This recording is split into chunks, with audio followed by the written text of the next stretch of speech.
Good evening student, मैं वासुदेव गिरी। आप सभी का स्वागत है हमारे चैनल पीसीएम फुल कॉन्सेप्ट में।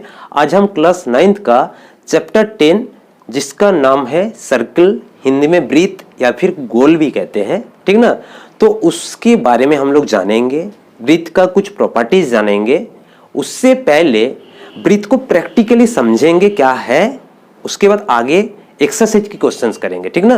तो पहले वृत्त के बारे में हम लोग समझते हैं प्रैक्टिकली। जो आपका दैनंदिन जीवन होते हैं, जैसे डेली लाइफ होता है ना, दैनिक जीवन बोले या फिर दैनंदिन जीवन बोले, वो एक ही बात है, ठीक ना। तो वो डेली लाइफ में क्या होता है, जैसे कि आप सिक्का देखे होंगे, 1 रुपीज कॉइन जो होते हैं उसकी शेप गोल जैसे होते हैं, ठीक है। आपके पास सिक्का होगा।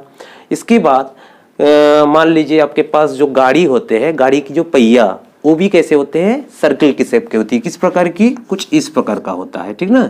सिक्का का भी शेप ऐसे होते हैं, पहिया के भी शेप ऐसे होते हैं। हाँ, वहां पे एक बीच में सेंटर पॉइंट होती है, तो ये सेंटर पॉइंट होता है ना। मैं ये बताऊंगा वृत्त क्या होता है, उसकी डेफिनेशन बताऊंगा उसके बाद, तो ये देखते ही होंगे। तो यही वृत्त है, ठीक ना। अब वृत्त की परिभाषा आपकी बुक में है, मैं यहाँ पे लिख के रखा हूं, इसको पढ़ाऊंगा, इस फिगर से आपको समझाऊंगा वृत्त की परिभाषा, ठीक ना। आप कभी भूलोगे भी नहीं। देखो पहले क्या बोला है मैं समझा दे रहा हूं, उसके बाद मैं एक्सप्लेन करते जाऊंगा एक एक लाइन को। क्या बोल रहा है, एक तल पर उन सभी बिंदुओं का समूह। पहले इतना दूर तक समझते हैं, एक तल पर उन सभी बिंदुओं की समूह का मतलब क्या कह रहा है।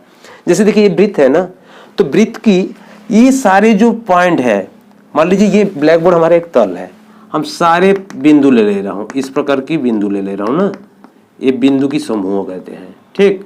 ये बिंदु की समूह, तो बिंदु की समूह को ऐसे मिला देंगे तो कुछ इस प्रकार से मिलेगा। तो यही बोला, एक तल पर उन सभी बिंदुओं का समूह तल के एक स्थिर बिंदु से, तल के एक स्थिर बिंदु, देखिए स्थिर बिंदु ये वाला है, स्थिर बिंदु से क्या बोल रहा है, एक स्थिर दूरी पर स्थित हो। एक स्थिर बिंदु से स्थिर दूरी पर स्थित हो, मतलब ये जो देखिए स्थिर दूरी पर स्थित हो, तो उसे वृत्त कहते हैं। समझ में आया कहने का मतलब। यहाँ पे जो देखिए ये पूरा घूमे है, इसमें बहुत सारे बिंदु है, बिंदु का समूह हुआ, और ये केंद्र में जो एक बिंदु है स्थिर बिंदु है, ये स्थिर बिंदु से ये जो दूरी को, ठीक ना, इसी को कहते हैं। तो इसमें दो चीजें हैं, एक तो देखिए बीच वाला बिंदु को केंद्र कहते हैं, ये वाला इसको ओ नाम देते हैं, केंद्र है। केंद्र से यहां तक दूरी को त्रिज्या कहते हैं, ये नाम दे दे, ये त्रिज्या होगा। फिर यहीं से यहां तक दूरी भी बी दे दे, ये भी त्रिज्या कहलाएगा, ठीक है। जिसको आर से दर्शाते हैं, क्या चीज से दर्शाते हैं, आर से दर्शाते हैं, ठीक। अब इसके बाद सर्कल की मतलब ये वृत्त की और भी प्रॉपर्टी हम लोग जानेंगे। क्या है, केंद्र जान गए, त्रिज्या जान गए। इसके बाद हम आते हैं इसका त्रिज्याखंड वृत्तखंड, ठीक ना। त्रिज्याखंड वृत्तखंड से पहले थोड़ा चाप के बारे में हम लोग जान लेते हैं। तो चाप क्या होता है, देखिए कोई भी वृत्त का, ये वृत्त है, ये वृत्त में दो बिंदु ले लेते हैं। ये हमारा सेंटर पॉइंट ओ है, यहाँ पे एक बिंदु ए ले लिए हैं, यहाँ पे एक बिंदु बी ले लिए, ठीक। ए से लेके बी की जो दूरी है ये चाप कहलाता है। इसको कैसे लिखेंगे, ए बी, ये चाप, इसको इंग्लिश में आर्क बोलते हैं और हिंदी में चाप कहते हैं। ये देखिए वृत्त का ए बी थोड़ा छोटा सा है, अब यहां से लेके ये वाली पार्ट क्या है, बहुत बड़ा है, ये भी चाप है, इसको लघु चाप कहेंगे और ये वाला को दीर्घ चाप कहेंगे, ठीक ना। इंग्लिश में जिसको कहते हैं माइनर आर्क, मेजर आर्क। क्या बोला, समझ में आ गया। यहां से लेके ये दूरी क्या हुआ, लघु चाप, और यहां से लेके ये वाला दूरी दीर्घ चाप हुआ। क्लियर। अब यहाँ पे चाप के बाद हम लोग और एक चीज में आते हैं, जीवा वाली बात। मैं जीवा वाली बात छोड़ दिए थे, जीवा में आते हैं। जीवा क्या होता है, ठीक ना। तो जीवा को समझते हैं। देखिए जीवा के लिए सर्कल का ये जो परिधि, इसको परिधि कहते हैं। परिधि मतलब क्या होता है पहले बता दूं, परिधि क्या होता है। ये देखिए ये सर्कल का यहां से लेके ये दूरी क्या है, त्रिज्या था। अब सर्कल पे एक पॉइंट से घूमते घूमते घूमते घूमते फिर इसी जगह पे पहुंच जाए, ये इसका सर्कल कहलाता है। क्या, सॉरी, सरकमफेरेंस कहलाता है, या फिर परिधि कहता है, या फिर परिपथ भी कहता है। उसका वैल्यू होता है, परिधि बोलिए चाहे परिपथ का वैल्यू होता है, वो कितना होता है हमारा 2πr, ठीक। 2πr क्यों भी होता है वो भी बता दे रहा हूं थोड़ा सा। ये क्या है, r है, और चारों तरफ घूम जाने का मतलब 360 डिग्री होता है। 2 पाई मतलब 360, पाई 180 होता है, दूसरे इंटू करोगे तो 360 इंटू आर, ठीक ना। तो ये क्या है, हमारा परिधि है। अब देखिए यहां से यहां घूमते घूमते यहां तक आ जाए तो ये क्या हो जाएगा, अर्ध परिधि। तो अर्ध परिधि मतलब इसको 2 से भाग दे दीजिए, पाई आर अर्ध परिधि हो जाएगा। इसमें मैं जो बताने जा रहे थे जीवा, जीवा क्या होता है सबसे इंपॉर्टेंट है। तो देखिए जीवा के लिए मैं स्टार्ट कर रहा हूं इसको मिटा के। यहाँ पे क्या है, हमारा केंद्र बिंदु O है। जीवा के लिए वृत्त की परिपथ में 2 बिंदु लेना है, कहीं भी 2 बिंदु लीजिए, यहाँ पे ले लीजिए और यहाँ पे ले लीजिए, ये दोनों को जोड़ दीजिए, ये क्या कहलाएगा, जीवा कहलाएगा। इंग्लिश में कॉट कहते हैं। तो इसका नाम दे दे A और B, ये भी जीवा है।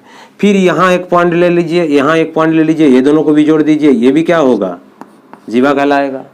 और एक जैसे कि मैंने यहाँ ये दोनों पॉइंट ले लिया हूँ E और F, ये किससे पास थ्रू हुआ, सेंटर से, मतलब केंद्र से।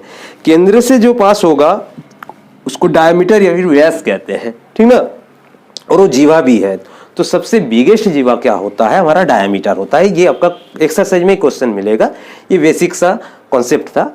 इसके बाद आते हैं हम त्रिज्याखंड या फिर वृत्तखंड में, ठीक ना। त्रिज्याखंड वृत्तखंड क्या होता है वो समझ लीजिए पहले। देखिए त्रिज्याखंड और वृत्तखंड क्या होता है। त्रिज्याखंड के लिए जैसे कि मैं ये वृत्त बनाया, चाहे सर्कल बोलिए, ये इसका केंद्र बिंदु O है। त्रिज्याखंड बोल रहा हूं तो त्रिज्या क्या होता है, यहाँ पे एक बिंदु ले ले, केंद्र से वृत्त की परिधि तक दूरी को त्रिज्या कहलाता है। ये क्या हुआ, R हुआ। फिर यहीं पे और एक बिंदु ले लीजिए B, O से इस बिंदु तक दूरी को क्या कहलाएगा, ये भी R। और A से लेके B, ये जो लेंथ, ये क्या रहता है, आर्क होता है। ये कौन सी आर्क है, मतलब चाप है, लघु चाप है। तो लघु चाप और त्रिज्या के द्वारा घेरा हुआ हिस्सा, ये वाला जो हिस्सा है, ये हिस्सा, ये कौन सा है, त्रिज्याखंड। कौन सी त्रिज्याखंड है, लघु त्रिज्याखंड है। ये कौन सा त्रिज्याखंड है, लघु त्रिज्याखंड। लघु त्रिज्याखंड कौन हुआ तब, AOBA, मतलब A से लेके O, फिर B, फिर B से लेके A तक, ये हिस्सा कौन है, हमारा लघु त्रिज्याखंड। बाकी जो अनशेडेड रीजन कौन है, OAB तक से फिर O तक आया, अनशेडेड रीजन, वो कौन होगा, वो भी कौन है, हमारा त्रिज्याखंड है, क्योंकि त्रिज्या से घेरा हुआ है, ठीक। वो दीर्घ त्रिज्याखंड है। क्लियर, लघु त्रिज्याखंड, दीर्घ त्रिज्याखंड क्लियर हो गया। इसके बाद वृत्तखंड में आते हैं। तो देखिए वृत्तखंड के लिए इसी के बगल में मैं फिगर बना रहा हूं ताकि आपको समझने में आसान हो जाएगा। ये हमारा केंद्र है O। अब देखिए त्रिज्याखंड के लिए मैंने त्रिज्या पे चल रहे थे, वृत्तखंड के लिए त्रिज्या से कोई मतलब नहीं रहेगा। उसके लिए क्या मतलब रहेगा, जीवा और चाप से, ठीक ना। तो जीवा क्या होता है, हमने अभी अभी बताया, जीवा होता है हमारा क्या, वृत्त की परिधि पे कोई भी 2 बिंदु ले लीजिए। इस जगह पे एक बिंदु लिया, इस जगह पे एक बिंदु लिया, इसका नाम दे दिया A, इसका नाम दे दिया B, ये दोनों को जोड़ दीजिए, ये जीवा हो गया, ठीक। तो हमने क्या बोल रहा हूं, वृत्तखंड। तो वृत्तखंड होगा जीवा और यहां से लेके ये दूरी कौन है, हमारा चाप। तो ये जो हिस्सा है, ये हिस्सा जो है हमारा वृत्तखंड, ये कौन सा है, वृत्तखंड।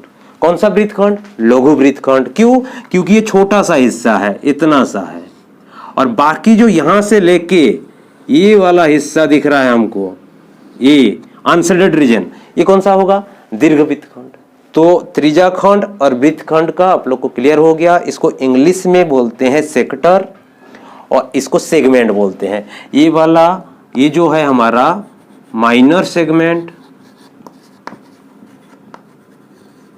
और यहां से लेके ये वाला अनशेडेड रीजन जो है मेजर सेगमेंट।